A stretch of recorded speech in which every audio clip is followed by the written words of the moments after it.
अस्सलाम वालेकुम क्लास। बेटा आ जाए अपने नए टॉपिक पे, जो कि आपके चैप्टर का सेकंड हाफ पोर्शन है। तो इससे पहले जो हाफ पोर्शन था मेटल्स का, वो सब आपने पढ़ लिया। अब सेकंड हाफ पोर्शन है इस चैप्टर का, जो कि नॉन मेटल है, वो आपने पढ़ना है। पहले हम एक इस चैप्टर का पूरा जो ये पोर्शन है उसका ओवरव्यू ले रहे हैं कि मेटल्स आपने सीख लिया क्या है, अब नॉन मेटल्स क्या है, ये सब वैसे आपको पता है। और आगे जो रिमेनिंग आपके पास किताब या नोट्स की हद तक है वो थोड़ा सा ही है, तो बाद में मैं आपको पढ़ा दूंगा। पहले इसको हम एक दफा ओवरव्यू दे रहा हूँ, समझ लें इसको। नॉन मेटल्स क्या है? हर वो सब्सटेंस, हर वो एलिमेंट, सब्सटेंस तो है ही, हर वो एलिमेंट जो मेटल नहीं है और मेटलॉइड नहीं है, वो क्या होगा? Non metal. आपने एलिमेंट्स की तीन कैटेगरी की थी, मेटल्स, नॉन मेटल्स और मेटलॉइड्स। मेटलॉइड्स क्या हैं? जो मेटल और नॉन मेटल दोनों की तरह बिहेव करते हैं, दोनों की प्रॉपर्टी रखते हैं, जैसे कि बोरॉन एक है। और भी मेटलॉइड्स आपने पढ़े हुए। तो बहरहाल आपके पास यहाँ पर इस चैप्टर में मेटल्स पढ़ लिया। अब दूसरा आप नॉन मेटल सीखेंगे। नॉन मेटल कौन से? हर वो सब्सटेंस जो चाहते हैं इलेक्ट्रॉन एक्सेप्ट करना, इलेक्ट्रॉन गेन करना। मेटल क्या थे? हर वो सब्सटेंस जो इलेक्ट्रॉन डोनेट करते थे, इलेक्ट्रो पॉजिटिव थे। नॉन मेटल क्या है? इलेक्ट्रोनेगेटिव। तो अगर आप ना पीरियोडिक टेबल देखें तो पीरियोडिक टेबल के अंदर आपको नजर आएगा कि मेरे पास एक हिस्सा है लेफ्ट साइड पे मेटल्स का और राइट साइड पे है नॉन मेटल्स का। तो जो नॉन मेटल्स हैं उसे आपकी किताब ने कहा है टॉप राइट से स्टार्ट होते हैं। तो एक ट्राइंगल आपके पास बन जाता है। अगर फॉर एग्जाम्पल ये पीरियोडिक टेबल आपका मैं रफ सा यहाँ पर बना रहा हूँ, जिसमें आपके ये ग्रुप 1 और 2 ए हैं, इसके अलावा ये आपका कुछ इस तरीके से चलता है और ये सारे ट्रांजिशन मेटल वगैरह। तो यहाँ से आपके पास जो हिस्सा है ये इस तरीके से एक ट्राइंगल बनता है।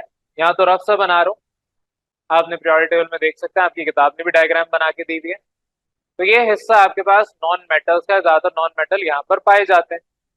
अब नॉन मेटल क्या है? जिनकी इलेक्ट्रोनेगेटिविटी हो, यानी कि इनके पास इलेक्ट्रोनेगेटिव करेक्टर हो। मेटल में पढ़ा था इलेक्ट्रोपॉजिटिव करेक्टर, यहाँ पर आपका क्या होगा? Electronegative character. अब इलेक्ट्रोनेगेटिव करेक्टर का मतलब क्या है?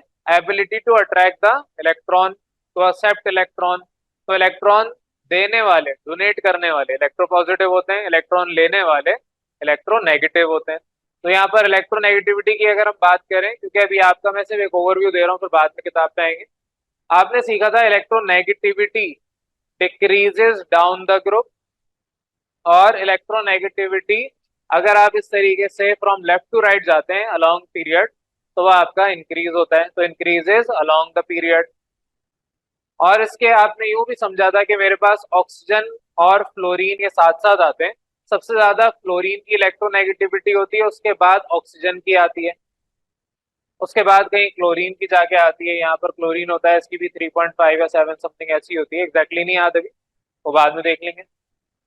तो बहरहाल आपके पास यहाँ पर ऑक्सीजन की कम है, कंपैरेटिवली फ्लोरीन की ज्यादा है। तो आप जब पीरियड वाइज जाते हैं from horizontal line from left to right, तो आपके ये इलेक्ट्रोनेगेटिविटी इंक्रीज होती है, और नीचे जाते हैं तो आपकी इलेक्ट्रोनेगेटिविटी डिक्रीज होती है। रीजन क्या है? जब आप इस तरीके से आएंगे अलोंग द पीरियड, तो आपका जो साइज ऑफ एटम है वो छोटा होता जाएगा, और जो न्यूक्लियर चार्ज है, न्यूक्लियर चार्ज मतलब न्यूक्लियस के अंदर जो एनर्जी है, पावर है, वो बढ़ती जाएगी। पावर कैसे बढ़ती है? प्रोटॉन और न्यूट्रॉन की तादाद को देखते हुए। तो जितने ज्यादा प्रोटॉन और न्यूट्रॉन होंगे उतनी ज्यादा तादाद आप काउंट कर सकते हैं, उतना ज्यादा एनर्जी होगी। जितने कम प्रोटॉन और न्यूट्रॉन होंगे उतनी कम एनर्जी होगी। लेकिन डाउन द ग्रुप अगर हम बात करें तो आपके पास क्योंकि साइज बहुत बढ़ जाता है, तो साइज जब बढ़ेगा, बेशक एनर्जी बढ़े, कंपैरेटिवली साइज भी बढ़ रहा है। तो जब साइज बढ़ता है यानी कि इलेक्ट्रॉन की तादाद ज्यादा होती है, तो न्यूक्लियस का जो अट्रैक्शन है वो कम हो जाता है। अब मिसाल के तौर पे इधर इसी ग्रुप में लिथियम की बात करूं, तो लिथियम और फ्लोरीन एक ही पीरियड में आते हैं। लिथियम के पास जो चार्ज है, न्यूक्लियर चार्ज, न्यूक्लियस की energy, as compare to fluorine बहुत कम है। क्यों? क्योंकि लिथियम के पास प्रोटॉन और न्यूट्रॉन अगर मैं निकालूं, तो लिथियम का एटॉमिक नंबर 3 होता है, 3 प्रोटॉन और 4 न्यूट्रॉन है। एटॉमिक मास 7, तो 7 - 3 4। फ्लोरीन की बात करूं तो प्रोटॉन और न्यूट्रॉन, फ्लोरीन का एटॉमिक नंबर होता है 9, तो 9 प्रोटॉन और 10 न्यूट्रॉन। तो ऑब्वियसली फ्लोरीन ज्यादा ताकतवर है। तो आपके पास अलोंग द पीरियड इनका साइज भी छोटा हो रहा है, यानी कि लिथियम का जो एटम का साइज है वो बड़ा है as compare to fluorine, fluorine का साइज छोटा है। तो चार्ज ज्यादा होने की वजह से आपके इलेक्ट्रोनेगेटिविटी यानी कि ability to attract to accept electron बढ़ जाता है। लेकिन अगर डाउन द ग्रुप जाएंगे, फ्लोरीन क्लोरीन और इस तरह नीचे जाते जाएंगे, तो आपके पास साइज बेशक यहाँ पर बढ़ रहा है, न्यूक्लियर चार्ज भी साथ साथ बढ़ा है, लेकिन साइज उसके कंपैरिजन में इतना बढ़ गया है कि इन एटम्स को कोई फर्क ही नहीं पड़ता कि इलेक्ट्रॉन ये एक्सेप्ट करें या ना करें। ये कहते हैं आ रहा है आने दो, जा रहा है जाने दो। तो इलेक्ट्रॉन अगर आ रहा है वेल गुड, नहीं आ रहा कोई बात नहीं, क्योंकि ये अपने अंदर जो एनर्जी रखते हैं, इनके पास जो अपनी एनर्जी है वो ऑलमोस्ट इनकी रिक्वायरमेंट को फुलफिल करती है। बस इनको जो चीज चाहिए स्टेबल होने के लिए एक इलेक्ट्रॉन, वो मिल जाए अच्छी बात है, नहीं मिल रहा तो कोई बात नहीं, एनर्जी दिए बगैर भी आने देते हैं। क्योंकि इलेक्ट्रॉन अगर ये एक्सेप्ट कर रहे हैं तो बदले में इनको एनर्जी देनी है। तो इनके पास इतनी एनर्जी है कि अगर कोई इलेक्ट्रॉन बहुत ज्यादा मिकदार में यानी ज्यादा एनर्जी में भी लेना चाहे, इसकी एग्जांपल यूं समझें कि एक इंसान है जिसके पास पैसे बहुत सारे, वो इससे पैसे मांगना है तो 10-20 रुपए देने में कुछ नहीं जा रहा। तो अगर उसके पास 1 लाख 10 लाख रुपए पड़े हुए हैं और वो किसी गरीब को 10 15 20 रुपए दे देता है तो उसको कुछ नहीं जा रहा। तो वही मिसाल इनकी भी है कि इनके पास इतनी एनर्जी है, एक इलेक्ट्रॉन आएगा ये आराम से दे देंगे, एज कम्पेयर टू इनके पास एनर्जी लिमिटेड है, ये एक इलेक्ट्रॉन आएगा उसको एनर्जी उतनी ही देंगे। तो डाउन द ग्रुप जैसे हम जाते हैं तो इलेक्ट्रोनेगेटिविटी डिक्रीज होती है, क्योंकि इन एटम को कोई फर्क ही नहीं पड़ता। ये सारी बातें ऑल दो, क्योंकि हम पिछले चैप्टर 3 में गालमन पढ़ चुके हैं जहाँ पर इलेक्ट्रोनेगेटिविटी वगैरह हमने पढ़ा था, तो ये सारी बातें आपको मैंने यहाँ पर दोबारा एक दफा रिवाइज करवा दी है। इसके अलावा आपके जितने भी हैलोजन्स हैं, ये आपके ग्रुप 7A के एलिमेंट्स हैलोजन्स कहलाते हैं। हैलोजन्स की बात करें या उससे पहले जो ग्रुप आपके 7A से पहले 6A आता है, ऑक्सीजन हो गया, सल्फर हो गया, ये भी, ये सारे के सारे इलेक्ट्रॉन को एक्सेप्ट करते हैं। तो इलेक्ट्रॉन को एक्सेप्ट करने वाला, इलेक्ट्रॉन्स को एक्सेप्ट करने वाला क्या कहलाता है? Oxidising agent. ये बात मैंने आपको पढ़ाई थी। इलेक्ट्रॉन का लॉस ऑक्सीडेशन है, तो जो लॉस कर रहा है तो किसी को देगा ना, तो जो इलेक्ट्रॉन लॉस करवा रहा है, फैसिलिटी प्रोवाइड कर रहा है, जाहिर है ये इलेक्ट्रॉन किसके पास जाएगा? फॉर एग्जांपल ये इलेक्ट्रॉन आपने सोडियम से निकाला तो किसके पास जाएगा? क्लोरीन के पास जाएगा। तो क्लोरीन बन जाता है ऑक्सीडाइजिंग एजेंट। तो ये जितने भी आपके पास नॉन मेटल्स हैं, ज्यादातर मोस्टली मेजॉरिटी आपके ऑक्सीडाइजिंग एजेंट होते हैं। क्यों? क्योंकि ये इलेक्ट्रॉन एक्सेप्ट करते हैं। इलेक्ट्रॉन एक्सेप्ट करना ही सिर्फ ऑक्सीडाइजिंग एजेंट नहीं होता। ऑक्सीजन की बात करूं तो जो ऑक्सीजन है इटसेल्फ अपने आप को अगर प्रोवाइड करवा रहा है तो ये भी आपका ऑक्सीडाइजिंग एजेंट है।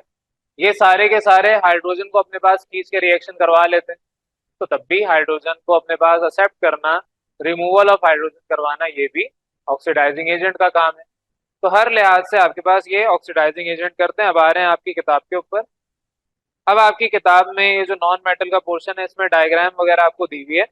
डायग्राम आप देख सकते हैं, ये पूरा टेबल बना के दिया है। ये सारे के सारे आपके कहलाते हैं नॉन मेटल्स। नॉन मेटल्स क्या है? वो एलिमेंट्स हैं जिनकी ज्यादा एबिलिटी है, जिनके पास जिनकी ज्यादा tendency have greater tendency to accept electron, और उसके बाद वो एक नेगेटिव आयन बनाएंगे यानी कि एनाइन बनाएंगे। तो नेगेटिव आयन बनाएंगे कैसे?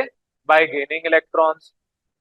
तो बहरहाल ये आपके पास सिंपल से नॉन मेटल की डेफिनेशन हो गई। पोजीशन मैंने आपको पहले ही बता दिया कि नॉन मेटल ज्यादातर आपके अपर राइट पोर्शन में मौजूद है, upper right portion of periodic table.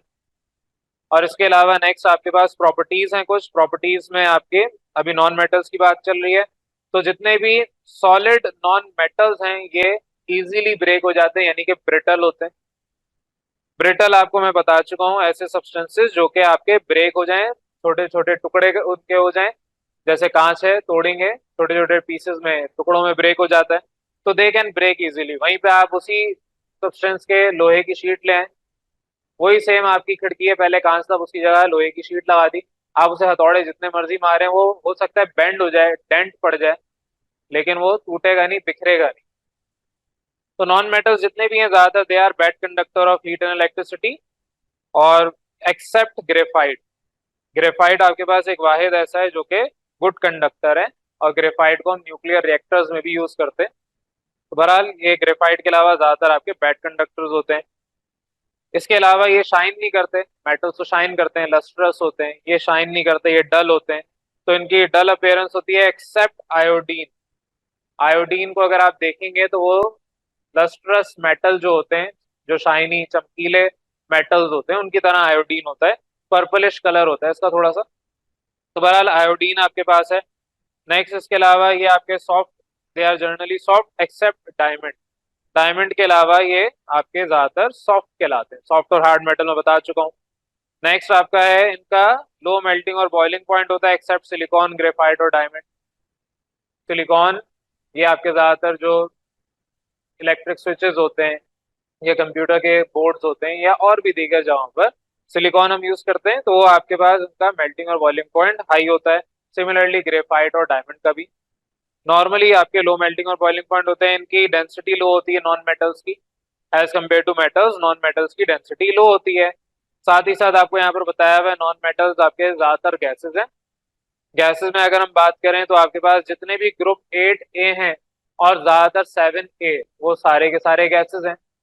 7A में आपके पास ब्रोमीन है जो कि नॉन मेटल है और लिक्विड स्टेट में।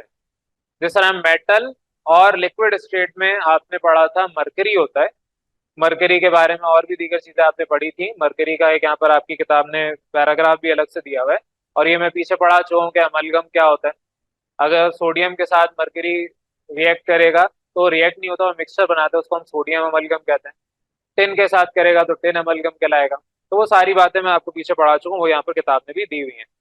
तो ब्रोमीन आपके पास लिक्विड स्टेट में होता है, और इसके अलावा ज्यादातर आपके जैसे सल्फर हो गया, फॉस्फोरस हो गया, और दीगर भी हैं आयोडीन वगैरह, ये सारे सॉलिड्स होते हैं। तो non metal, solid, liquid, gas तीनों स्टेट में पाए जाते हैं। इसके अलावा ये नॉन सोनोरस भी होते हैं, ये आपके किताब ने दिया हुआ है। तो नॉन सोनोरस, सोनोरस मैंने आपको बताया था कि मेटल, हर मेटल की अपनी यूनिक आवाज है। जब उसको आप किसी चीज से चोट मारते हैं तो वो बचता है। तभी जो घंटियां आपकी होती हैं वो आपके उस पे इस तरीके से एक मेटल का टुकड़ा होता है जो मूव कर रहा होता है, वो टकराता है तो आवाज आती है।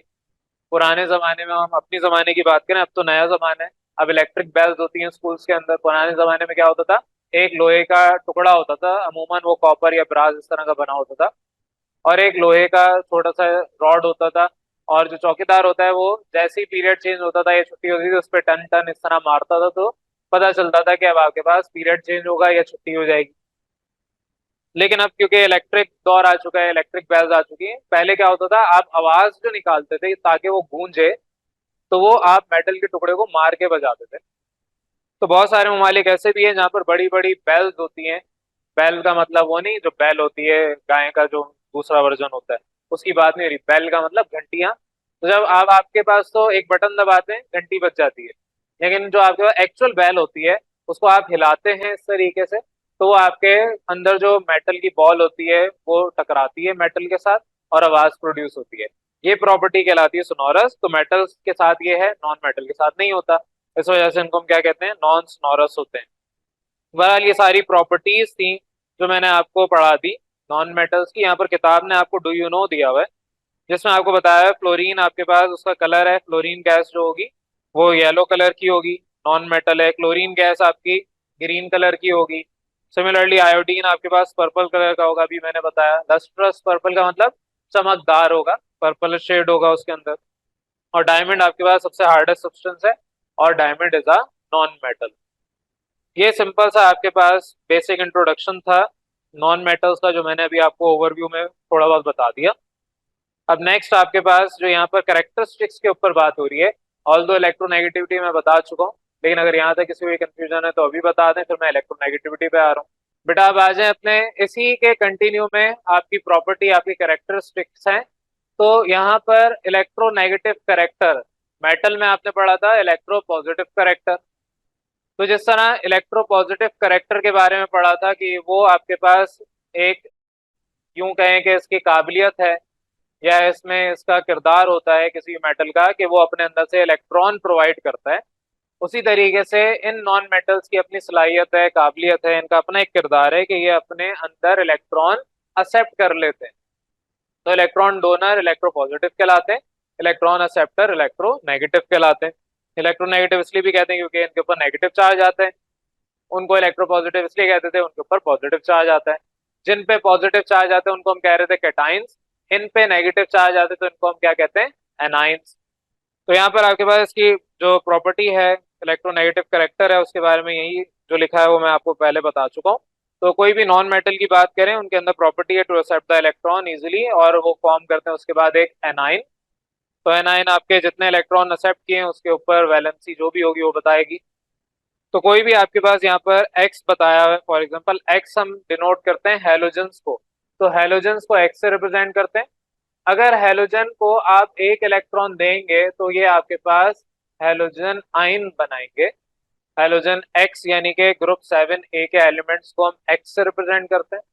अब एक्स की जगह फ्लोरीन भी हो सकता है, क्लोरीन भी हो सकता है, कोई भी हो सकता है। फ्लोरीन की बात करूं तो फ्लोरीन एक इलेक्ट्रॉन लेके फ्लोराइड बना लेगा, क्लोरीन जो है वो क्लोराइड बनाएगा, ब्रोमीन ब्रोमाइड, आयोडीन आयोडाइड, ये सारे आपके इस तरीके से काम कर रहे होंगे। इधर एक्सप्लेनेशन में ये सारी बातें बताई हुई हैं कि जो आपका इलेक्ट्रोलिसिस है। अब इलेक्ट्रोलिसिस क्योंकि पूरा पढ़ा चुका हूँ। इलेक्ट्रोलिसिस में क्या होता था, जो पॉजिटिव आयन है वो कैथोड के पास जाता था, और जो नेगेटिव आयन है वो एनोड के पास जाता था। अब जो नेगेटिव आयन है एनाइन, वो एनोड के पास जा रहा है, उसका नाम एनोड इसीलिए रखा है कि वहां पर एनाइन जा रहा है। तो जितने भी मेरे पास नेगेटिव आयन है ये एनोड की तरफ जाते हैं इलेक्ट्रोलिसिस के, जब भी इलेक्ट्रोलिसिस हो रहा है इलेक्ट्रोलिसिस के प्रोसेस में। और इस वजह से जो आपके पास ये यहाँ तो लिखा हुआ है इस वजह से हम इसको एनाइन कहते हैं, अदरवाइज ये वजह नहीं है। एनोड का नाम इसलिए रखा गया क्योंकि वहां पर एनाइन जाते हैं। तो यहाँ पर लिखा है इस वजह से इनको एनाइन कहते हैं, ये भी एक्सेप्ट कर लें। तो वही बात है कि मुर्गी पहले आई अंडा पहले आया, तो पहले मुर्गी आई थी फिर उसी के बाद अंडा आया, लेकिन अंडा नहीं होगा तो मुर्गी भी नहीं होगी। तो अगर एनोड है तो इस वजह से कि एनाइन उसके पास जा रहे हैं, एनाइन है इस वजह से उसका नाम एनोड है। तो दोनों एक्सेप्ट हैं, दोनों एक्सेप्टेबल हैं। आपकी मर्जी है, इधर आपकी किताब में ये जुमला का है, पीछे जो आपका डिस्चार्ज ट्यूब एक्सपेरिमेंट था या इलेक्ट्रोलिसिस था वहां पर इससे दूसरी उलट बात हो रही थी। कोई मसला नहीं है, दोनों दुरुस्त है। नेक्स्ट पॉइंट आपसे कहा हुआ है कि जो नंबर आपके नेगेटिव चार्ज होते हैं एनाइन के ऊपर, वो बताते हैं कि कितने इजाफी इलेक्ट्रॉन्स इसने अंदर एक्सेप्ट किए हैं। क्योंकि आपको ये पता है कि मेरे पास जब फंडामेंटल पढ़ा रहा था, बेसिक केमिस्ट्री पढ़ा रहा था, तो प्रोटॉन्स की तादाद उसके एटॉमिक नंबर से पता चलती है, और एटॉमिक स्टेट में इलेक्ट्रॉन की तादाद भी उसके एटॉमिक नंबर से पता चलती है। लेकिन आयन में इस तरह के न्यूमेरिकल भी करवाएं आप, आयन में जो वैलेंसी है वो देखते हैं। अगर वैलेंसी प्लस में यानी इलेक्ट्रॉन उसने अपने अंदर से निकाल दिए, वैलेंसी माइनस में इसका मतलब इलेक्ट्रॉन इजाफी ऐड किए। तो नॉन मेटल्स जो इलेक्ट्रॉन्स ऐड कर रहे हैं उसमें इलेक्ट्रॉन्स ज्यादा होते हैं as compare to protons. For example मैं ऑक्सीजन की अगर बात करूं O-2, तो ऑक्सीजन का एटॉमिक नंबर 8 होता है, उसमें आपके जाहिर है ये 8 एटॉमिक नंबर है तो प्रोटॉन्स भी 8 होंगे। लेकिन इस वक्त एटॉमिक स्टेट में तो आपके पास ये 8 इलेक्ट्रॉन्स ही आते हैं, लेकिन -2 रिप्रेजेंट कर रहा है, इसमें 2 इलेक्ट्रॉन इजाफी लिए। तो ऊपर जो फॉर्मूला है उसके मुताबिक माइनस माइनस प्लस, तो 8 + 2 यानी के 10 इलेक्ट्रॉन्स होते हैं आयनिक फॉर्म में। तो ये सारी चीजें हम पीछे न्यूमेरिकल में पढ़ चुके हैं। तो आपके पास यहाँ पर इलेक्ट्रॉन्स हमेशा इजाफी होंगे नॉन मेटल्स के पास इन देयर आयनिक फॉर्म।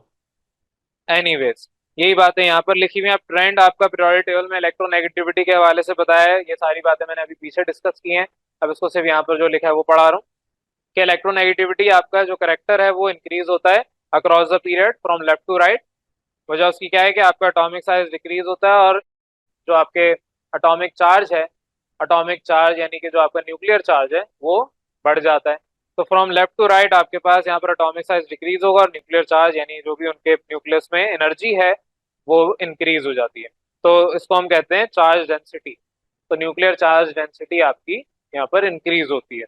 ये सारी बातें जब इलेक्ट्रोनेगेटिविटी पढ़ाई थी तब डिटेल में हमने इसको जिक्र किया था। तो अगर किसी को ये सब भूल गया है तो पिछले चैप्टर में जाके रिवाइज कर लें। नेक्स्ट आपका है कि ये डिक्रीज होता है डाउन द ग्रुप, वजह उसकी क्या है, इंक्रीजिंग एटॉमिक साइज है।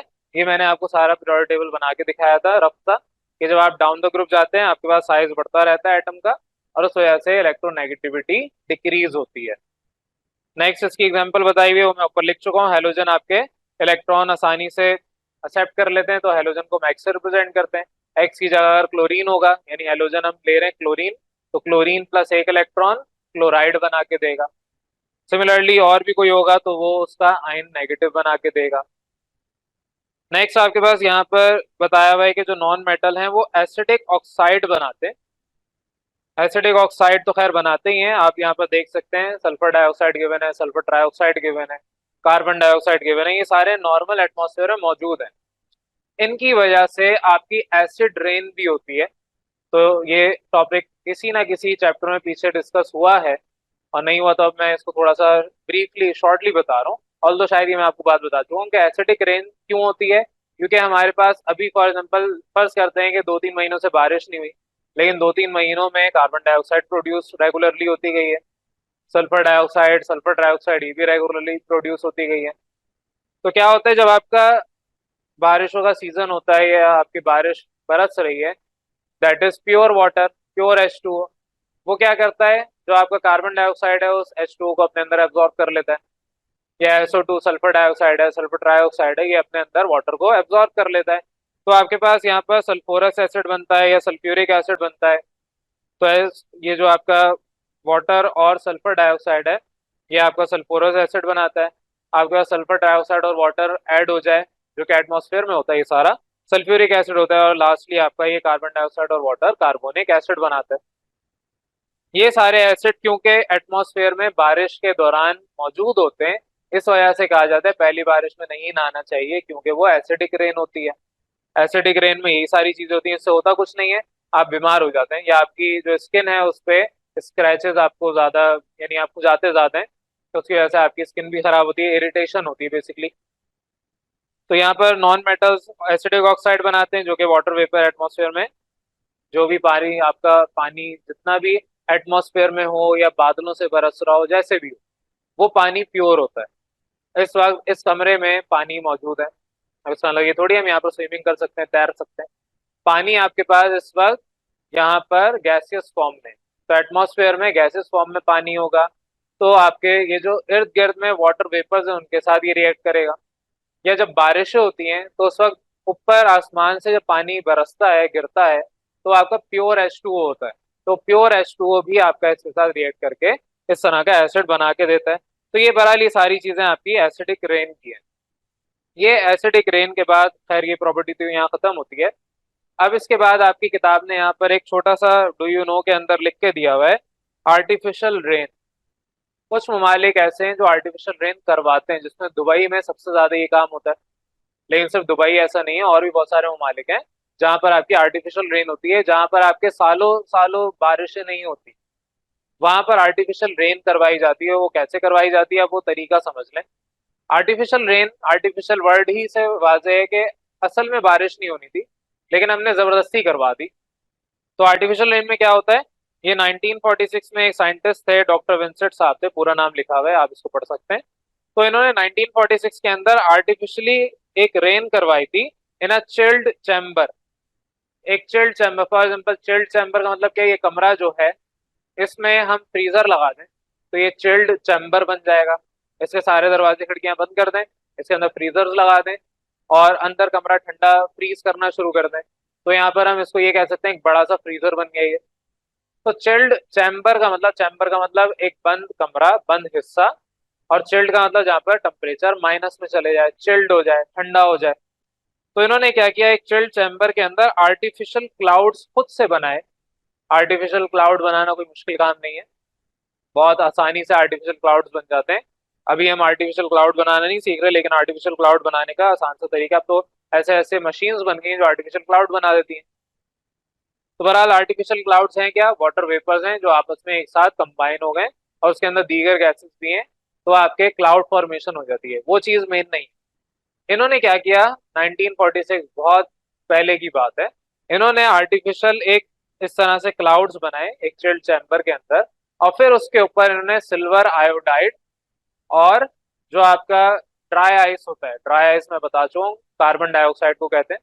जब स्टेट ऑफ मैटर पढ़ रहे थे तो वहां पर मैंने बताया था ड्राई आइस आपकी सब्लिमेशन करती है। सब्लिमेशन का मतलब क्या है? Directly convert from solid to gases. Liquid में ये कन्वर्ट नहीं होते। तो आप क्या करते हैं, बॉल्स लेते हैं और उसको इन क्लाउड्स के ऊपर गिरा देते हैं। तो आर्टिफिशियल यहाँ पर आपकी जो रेन होती है, इधर आपको साथ में डायग्राम में जहाज भी बनते हुए दिखाया हुआ है, गिराते हुए दिखाया हुआ है। तो आर्टिफिशियल रेन है, ये क्या करता है, जो क्लाउड सीडिंग है, क्लाउड सीडिंग मतलब सीड्स आपके जिस तरह होते हैं। सीडिंग हम कहते हैं कि आपने बहुत सारे बीजों को एक साथ फेंका, तो जहां जहां वो गिरे वहां वहां दरख्त या पौधा उग जाएगा। तो यहाँ पर क्लाउड सीडिंग का मतलब क्या है, क्लाउड में इस तरह से आपने ये छोटे छोटे बॉल्स बना के गिरा दिए। अब उससे क्या होगा, जहां पे भी ये गिरेगा, आगे बता रहा हूँ। तो इस प्रोसेस में क्या होता है, जो केमिकल्स हैं जैसे कि सिल्वर आयोडाइड हो गया या ड्राई आइस हो गया, तो मैंने अभी बताए हैं, ये सारे स्प्रेड हो जाते हैं क्लाउड के ऊपर। तो अगर मैं फॉर एग्जांपल बीज पकड़ूं अपने हाथ में मुट्ठी भर के और उसके बाद किसी खेत में ऐसे फेंक दूं, उड़ा दूं, तो जहां जहां पर भी बीज गिरेगा, अगर वहां पर बारिशें हो रही हो और प्रॉपर उसको सिस्टम मिल जाए, एनवायरनमेंट प्रॉपर मिल जाए, तो वहां पर पौधा उगना शुरू हो जाएगा। तो यहाँ पर क्या हुआ, आपने उसको स्प्रेड किया क्लाउड्स के ऊपर, ऐसे फैला दिया, तो उसकी वजह से क्या हुआ, सुपर कूल्ड वाटर मॉलिक्यूल्स वहां पर कंडेंस हो गए। सुपर कूल्ड वाटर मॉलिक्यूल्स ही क्लाउड्स बनाते हैं। ये जो क्लाउड्स हैं ये क्या है, सुपर कूल्ड वाटर मॉलिक्यूल्स है। जितना भी पानी ऊपर इवेपोरेट होके गया है, ऊपर क्योंकि टेम्परेचर माइनस में भी चले जाता है, जितना ऊपर जाएंगे स्पेस की तरफ उतना माइनस में होता जाएगा। तो ऊपर क्योंकि टेम्परेचर बहुत ठंडा होता है, आपके पास वहां पर ये वाटर वेपर जाके जम जाते हैं। तो ये वेपर्स हैं गैसियस फॉर्म में, लेकिन सुपर कूल्ड है, बहुत ज्यादा ठंडे हैं, कम टेम्परेचर होता है। तो ये सुपर कूल्ड कंडेंस हो जाते हैं रैपिडली। कंडेंस का मतलब क्या है, कंडेंस का मतलब है कि यहाँ पर आकर वो अगर गैसेस थे तो लिक्विड में कन्वर्ट हो जाएंगे। कंडेंसेशन पढ़ा चुका हूँ। Conversion of gases into liquid state is called condensation. तो कंडेंस होने का मतलब क्या है, वेपर्स गैसेस हैं, ऊपर जाके क्या होगा, ये ठंडे होंगे, और जैसे ही आप इनको ड्राई आइस या फिर आप सिल्वर आयोडाइड देंगे, उनके साथ ये आके चिपक जाएंगे, कंडेंस होना शुरू हो जाएंगे फॉरन से, रैपिडली का मतलब अराउंड दीज केमिकल्स। और उससे क्या होगा, फॉर्म आइस क्रिस्टल्स। तो आइस बना देंगे, बर्फ बना देंगे। फॉर एग्जाम्पल ड्राई आइस सबने देखी हो, अगर नहीं देखी तो कभी आप जो आपके साइकिल पे आइसक्रीम बेचने आते हैं, तो उसके अंदर उन्होंने ड्राई आइस भरी हुई होती है। अब तो खैर आम बर्फ से काम चलाते हैं, लेकिन पहले ड्राई आइस होती थी।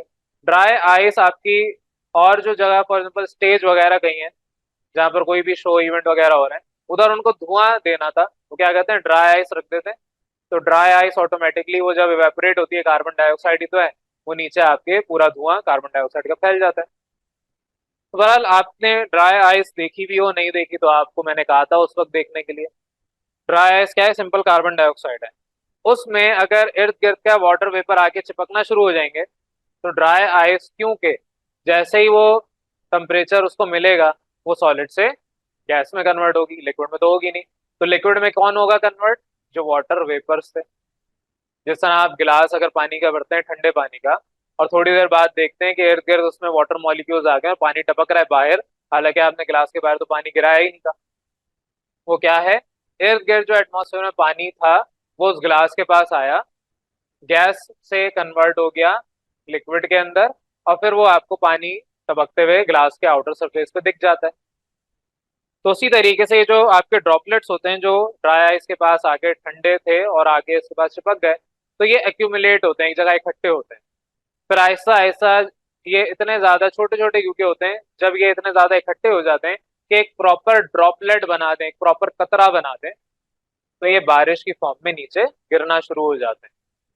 तो ये सिंपल सा आपके पास पूरा प्रोसेस है आपकी आर्टिफिशियल रेन करवाने का। तो ये चीज लिखी है, when these crystals grow big and become too heavy, इतने हैवी कि अब वो आसमान पे उड़ नहीं सकते, तो क्या होगा, नीचे गिर जाएंगे।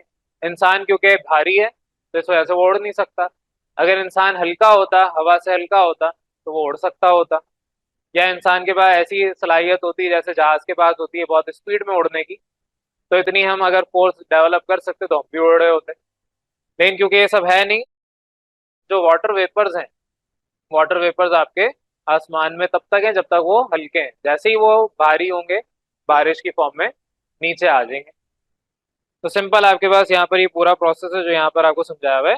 And change into rain. यहाँ पर डायग्राम मैंने आपसे कहा था देख लें। पहला स्टेप क्या है, सिल्वर आयोडाइड या ड्राई आइस, इनके पार्टिकल्स आपने जो भी क्लाउड था उस पर फेंके।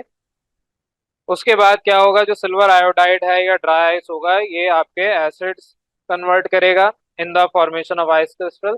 ये आपका सिल्वर आयोडाइड है, वाटर वेपर्स के साथ इसको अटैच करेगा, या आपकी ड्राई आइस है इसको अपने पास अटैच करेगा, और फिर आपके क्रिस्टल फॉर्मेशन होगी। और जब ये आपका बहुत भारी हो जाएगा हवा के मुकाबले में, तो ये हवा में रहने के बजाय नीचे गिरेगा, मेल्ट होगा, और फिर जितनी भी आपकी बारिश होती है वो आर्टिफिशियली इस तरह से करवाई जाती है। तो यहाँ तो मैंने आपको जुबानी समझाया है, कोशिश की है कि आपको साथ साथ इमेजिन करवा दूं। लेकिन अगर आपको नहीं समझ आया तो आपने आज यही काम एक करना है कि घर पे जाके इसको नेट पे वीडियोस बहुत सारी हैं, एक आध देख लेनी है कि आर्टिफिशियल रेन हम कैसे करवाते हैं। तो ये सिंपल सा टॉपिक था आपके पास आर्टिफिशियल रेनिंग का। अब साथ ही साथ दूसरा टॉपिक है वो स्टार्ट कर रहा हूँ, कंपैरिजन ऑफ रिएक्टिविटी हैलोजेंस की। लेकिन यहाँ तक किसी को कोई कंफ्यूजन है तो बेटा डिस्कस कर लें। बेटा अब नेक्स्ट टॉपिक है, यहाँ पर मैं लिख नहीं रहा, आपके पास डायरेक्टली पढ़ा रहा हूँ, comparison of reactivity of the halogens. अब कंपैरिजन आपने यहाँ पर समझना है reactivity of halogens with non metals. अब हैलोजेंस आपके पास यहाँ पर जितने भी हैं, हैलोजेंस के अलावा और भी दीगर हो सकते हैं, लेकिन हैलोजेंस के ऊपर अभी क्योंकि बात की जा रही है, मेन टॉपिक ही वही है, तो कंपैरिजन हम यहाँ पर ड्रॉ कर रहे हैं। अब डायरेक्ट आपका ये सारा काम क्योंकि ऑलरेडी आप पढ़ चुके हैं पूरे सिलेबस के अंदर, वही रिपीट हो रहा है, बस डिफरेंट अप्रोच से पढ़ाया गया। तो हैलोजेंस के बारे में आपको पता है क्या है, ग्रुप 7A के एलिमेंट्स हैं सारे के सारे। मैंने आपको अभी ऊपर पढ़ाया भी था कि इनको एक्स से रिप्रेजेंट किया जाता है। इसमें जितने भी आपके एलिमेंट्स हैं वो आपको याद होने चाहिए, फ्लोरीन, क्लोरीन, ब्रोमीन, आयोडीन वगैरह ये सारे। तो लास्ट आपका एस्टेटीन है, ये सारे आपको याद होने चाहिए। अब जितने भी हैलोजेंस हैं ये सारे के सारे डाई एटॉमिक गैसेस होते हैं, यानी ये मॉलिक्यूलर फॉर्म में पाए जाते हैं। अगर फ्लोरीन की बात करूं तो F2 मॉलिक्यूलर स्टेट में होगा। सिमिलरली क्लोरीन, ब्रोमीन, आयोडीन, ये सारे के सारे आपके मॉलिक्यूलर फॉर्म में पाए जाएंगे, एटॉमिक फॉर्म में इनमें से कोई भी नहीं होता। तो अब अगर हम इनके पीरियोडिक टेबल में ट्रेंड देखें तो हैलोजेंस की जो रिएक्टिविटी है, फ्लोरीन की क्योंकि इलेक्ट्रोनेगेटिविटी सबसे ज्यादा है तो फ्लोरीन सबसे ज्यादा रिएक्शन में पार्टिसिपेट करता है। लेकिन जैसे जैसे नीचे जाएंगे आयोडीन तक आ जाए, आयोडीन की प्रॉपर्टी क्योंकि वो एक तो बड़ा भी है और उसके पास एनर्जी इतनी है कि वो ऑलमोस्ट स्टेबल ही है, तो वो रिएक्टिविटी इतनी ज्यादा शो नहीं करता। लेकिन आपके पास जो हैलोजेंस हैं जितने भी, उनकी अगर हम रिएक्टिविटी देखें डाउन द ग्रुप, तो एटॉमिक साइज एक तो बढ़ रहा है और इलेक्ट्रोनेगेटिविटी डिक्रीज हो रही है। तो इलेक्ट्रोनेगेटिविटी डिक्रीज हो रही है और साइज बढ़ रहा है, तो आपकी इस वजह से रिएक्टिविटी भी डिक्रीज हो रही है।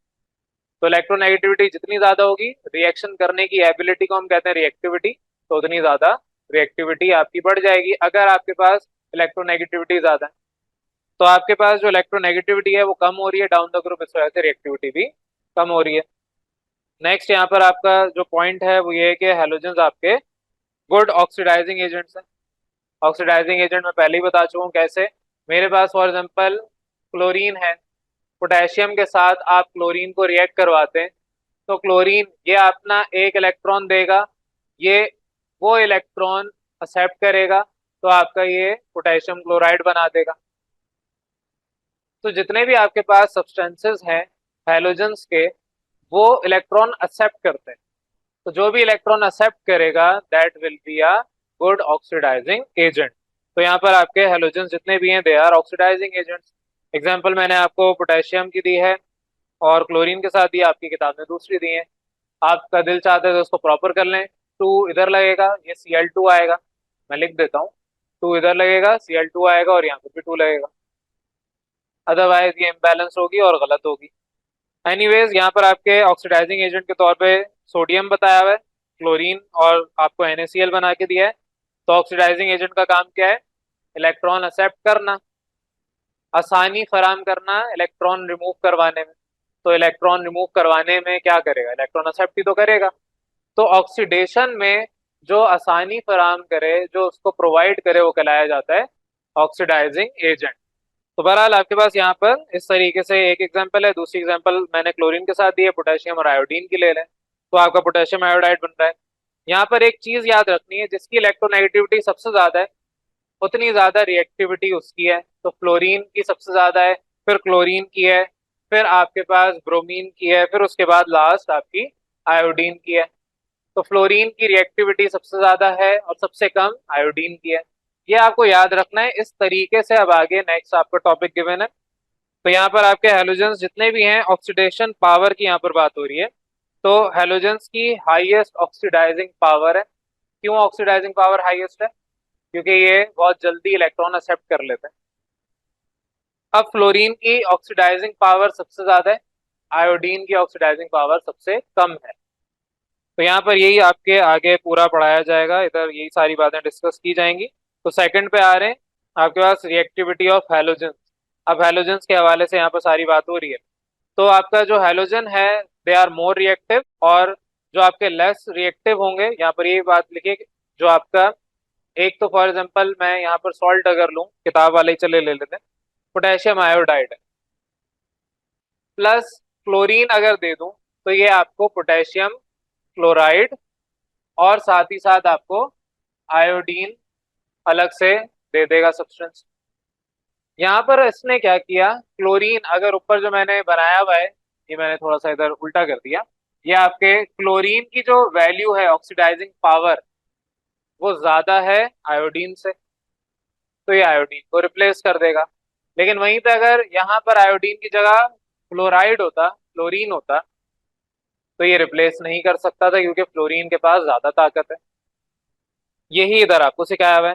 तो एग्जाम्पल यहाँ पर जो दी हुई है पोटेशियम आयोडाइड और क्लोरीन की है, ये जो मैंने लिखा उसी तरीके से क्लोरीन ने आके अपनी जगह बनाई और आयोडीन को निकाल दिया। वहीं पे अगर यहाँ पर दूसरी देखें एग्जाम्पल, अगर यही पोटेशियम क्लोराइड आपने रखा हुआ है, उस पोटेशियम क्लोराइड के साथ आप क्लोरीन दे दें, तो अब क्या हो रहा है, फ्लोरीन रिप्लेस कर रहा है क्लोरीन को। तो आपके पास फ्लोरीन ने अपनी जगह बनाई और क्लोरीन को साइड पे फेंक दिया। वहीं पे अगर मैं फ्लोरीन रख रहा हूँ और पोटेशियम ब्रोमाइड दे रहा हूँ, मैं लिख नहीं रहा, आपके पास किताब और नोट्स में है, तो आपके जो पोटेशियम ब्रोमाइड है, ब्रोमीन सबसे कम पावर रखता है, सबसे कम तो नहीं है, फ्लोरीन से कम पावर रखता है। तो फ्लोरीन बासानी आके ब्रोमीन को अलग कर देगा। तो हमें जब भी रिएक्शन इस तरह का नजर आएगा, सबसे पहले देखना पड़ेगा कि किसके पास ज्यादा पावर है टू ऑक्सीडाइज। तो यहाँ पर फ्लोरीन के पास सबसे ज्यादा पावर है, उसके बाद क्लोरीन है, उसके बाद ब्रोमीन है, उसके बाद आयोडीन है। तो ये इस तरीके से आपके रिएक्शंस होंगे हैलोजेंस के, यही सारी बातें यहाँ पर लिखी हुई हैं। अच्छा, यहाँ पर आपको बताया भी है कि क्लोरीन आपका ज्यादा रिएक्टिव है halogen as compare to iodine, वजह उसकी है, और फिर इस वजह से आपका क्लोरीन रिप्लेस करेगा और जो मिक्सचर बनेगा it will be reddish brown because of the liberation of iodine. ये आपको जुमला याद करना है, एमसीक्यूज में आ सकता है। नेक्स्ट पॉइंट पे आ जाएं, reaction of hydrogen with halogen. जब भी हैलोजन हाइड्रोजन के साथ रिएक्ट करेगा, फॉर एग्जांपल आपके यहाँ पर किताब की बात कर रहा हूँ, इधर तो आपको जर्नल इक्वेशन बना दी है, जर्नल इक्वेशन बाद में किताब में देखेंगे, वैसी याद। कोई भी हाइड्रोजन है, H2 ले लें, साथ में आप आई ले लें आयोडीन, तो ये आपको हाइड्रोजन आयोडाइड बना के देगा। अब आप इसको जर्नलाइज भी कर सकते हैं कि अगर मैं हाइड्रोजन के साथ कोई भी हैलोजन एक्स से रिप्रेजेंट कर रहे हैं वो रिएक्ट करवाऊं, तो एक्स क्या है, हैलोजन। हैलोजन कौन कौन से, क्लोरीन, क्लोरीन, ब्रोमीन, आयोडीन, ये सारे हैलोजन हैं। तो आपके पास हाइड्रोजन क्लोराइड या हाइड्रोजन क्लोराइड या हाइड्रोजन ब्रोमाइड या हाइड्रोजन आयोडाइड, ये सारे बना के देगा। और यहाँ पर ये सारी बातें आपको बताई हुई हैं समराइज करके, ठीक है। किताब अपनी अगर आप देखें तो उसके अंदर ये सारी चीजें आपको समराइज करके इन्होंने बता दिया ब्रैकेट के अंदर। एच एक्स का मतलब क्या है, एच एफ या एच सी एल या एच बी आर या एच आई, ये सारी चीजें आपको इस तरह से समराइज कर दी। और नेक्स्ट आपके पास यहाँ पर प्रॉपर्टी है जो कि होपफुली लास्ट है, acidic strength of halogen acid. Acidic strength, अब क्योंकि एसिड बेस आपने पढ़ा नहीं है लेकिन मैं आपको थ्रू आउट द कोर्स पढ़ा चुका हूँ। एसिड बेस क्या है आपको बता चुका हूँ। एसिड वो सब्सटेंस है जो कि पानी में जाके हाइड्रोजन आयन प्रोड्यूस करे, और बेस वो सब्सटेंस है जो पानी में जाके OH आयन प्रोड्यूस करे। फॉर एग्जाम्पल मेरे पास HCl, सब इससे वाकिफ हैं, ये एक एसिड है, पानी में जाके हाइड्रोजन आयन अलग हो जाता है, क्लोराइड अलग हो जाता है। NaOH एक बेस है, इससे भी आप लोग वाकिफ हैं, आप लोगों को ये पढ़ा चुका हूँ। सोडियम अलग हो जाता है, OH आयन अलग हो जाता है। तो जो पानी में जाके हाइड्रोजन आयन प्रोड्यूस करता है वो क्या होता है, एसिड, और जो पानी में जाके OH आयन प्रोड्यूस करता है वो क्या होता है, बेस। तो यहाँ पर यही आपके पास है, इधर क्या है वही सेम लेकिन उल्टा। अब यहाँ पर जो आपके पास हाइड्रोजन आयोडाइड है ये सबसे ज्यादा एक्टिव है इन दिस सिचुएशन। फिर उसके बाद आपका आता है हाइड्रोजन ब्रोमाइड, फिर आता है हाइड्रोजन क्लोराइड, और सबसे आखिर में आता है हाइड्रोजन फ्लोराइड। यहाँ पर उल्टा हो जाता है, क्यों उल्टा होता है उस पर आते हैं। तो आपकी जो एसिडिक स्ट्रेंथ है, एसिडिक स्ट्रेंथ का मतलब कितनी ताकत है एसिड में टू प्रोड्यूस हाइड्रोजन आयन।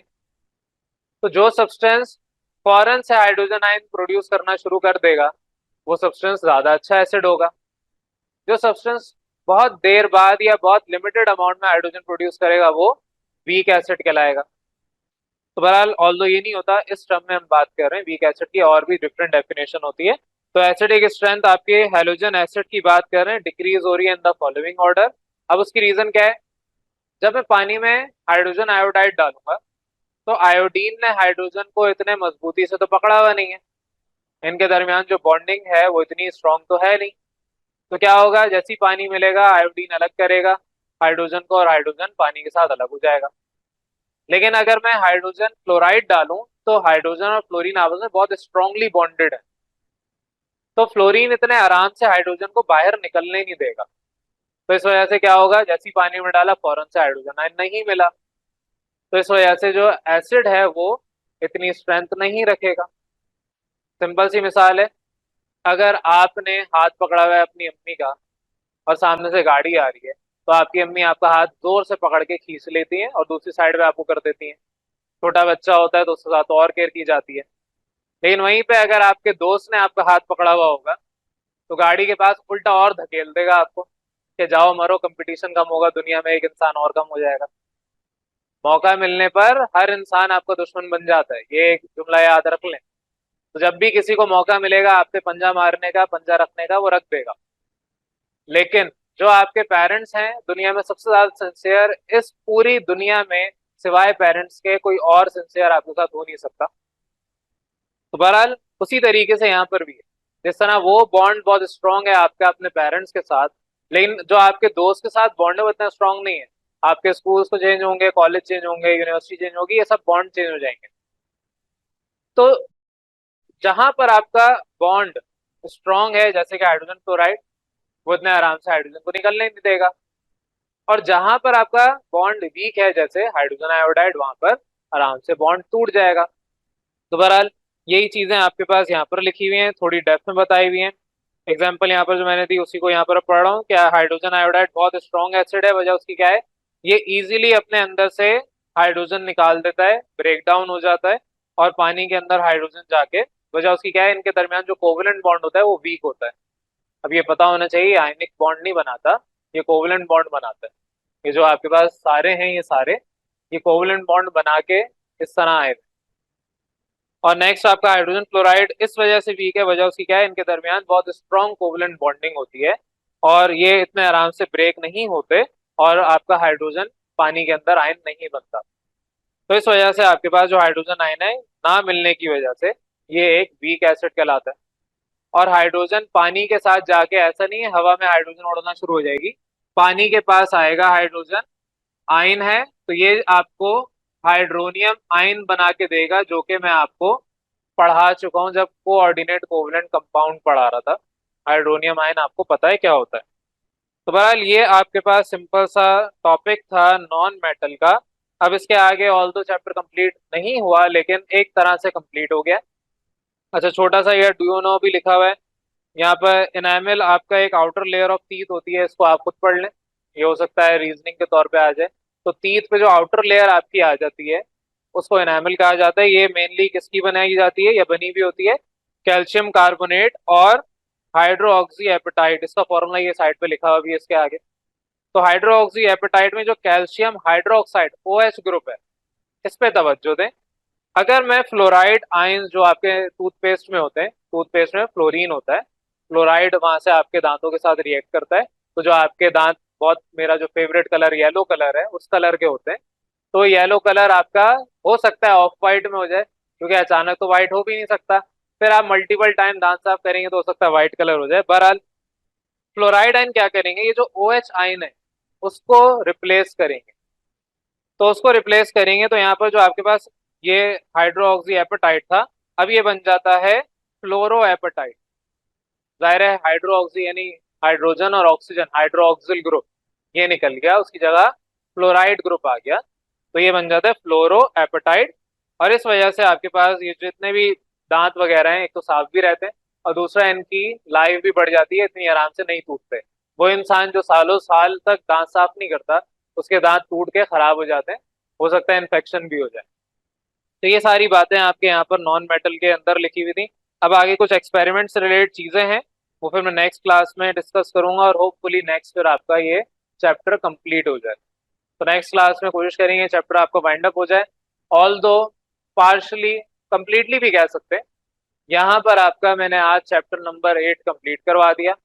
अब इसके बाद जो मैं आपको कहता आ रहा हूँ, आपने सेक्शन बी और सी तो करना ही है, सेक्शन ए भी अभी खुद ही करना है, लेकिन एट द एंड मैं आपको सिर्फ सेक्शन ए जो एमसीक्यूज है वो पोर्शन डिस्कस करवाऊंगा। तो बहरहाल अब मैंने क्योंकि पूरा चैप्टर आपसे डिस्कस कर ही लिया है, तो नेक्स्ट क्लासेस जैसे ही ये वाइंड अप हो जाएगा चैप्टर, तो नेक्स्ट क्लासेस में मैं आपके अब शुरू से फ्रॉम द बिगिनिंग चैप्टर 1 से ऑनवर्ड एक साथ सारे के सारे एमसीक्यूज अब डिस्कस करूंगा। तो बहरहाल यहाँ तक इस चैप्टर में किसी को कोई कंफ्यूजन